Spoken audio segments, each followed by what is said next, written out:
তালিকাটা আপডেট করতে মানে এত সমস্যা কেন? এটা 300 টাকা বলছেন, আপনি কি সোনালী কিনছেন না ব্রয়লার কিনছেন?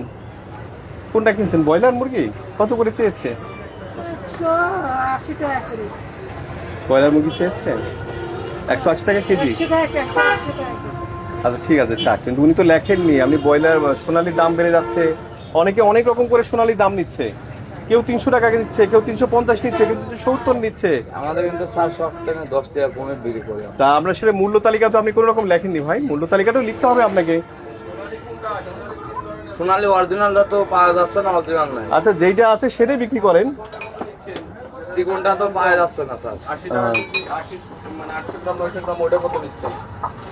একই দাম দুটাই, বড়টা ছোটটা। তো সেটা লিখছেন, এটা দেখেন তো, তাহলে বুঝবো কি করে? এখন মানুষের কাছে তো ভোক্তারা যারা আছে তারা তো ব্যাপক আকারে এটা নিয়ে সাফার করছে, তাদের কাছ থেকে বিভিন্ন রকম দামে নেওয়া হচ্ছে সোনালী। এটার ক্ষেত্রে বিভিন্ন রকমের দাম নিতে হলে আপনি যদি সোনালীর দাম 280 টাকার উপরে নিতে চান, শুনেন আমার কথা মনোযোগ দিয়ে শুনেন প্লিজ। আপনি যদি 280 টাকার উপর নিতে চান, আপনাকে অবশ্যই তাদের ভাউচার নিতে হবে কত টাকাতে কিনেছেন, তারপর আপনি আপনার আনুষঙ্গিক লাভ করেই তো আপনি বিক্রি করবেন, ঠিক আছে, আমাদের আপত্তি নেই, কিন্তু আপনাকে অবশ্যই ভাউচার লেখা লাগবে, মনে রাখবেন কিন্তু। হ্যাঁ।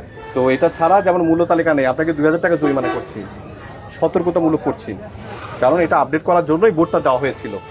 কোনো কিছুই লেখেননি না, কোনো তাই কোনো কিছুই লেখেননি আপনি।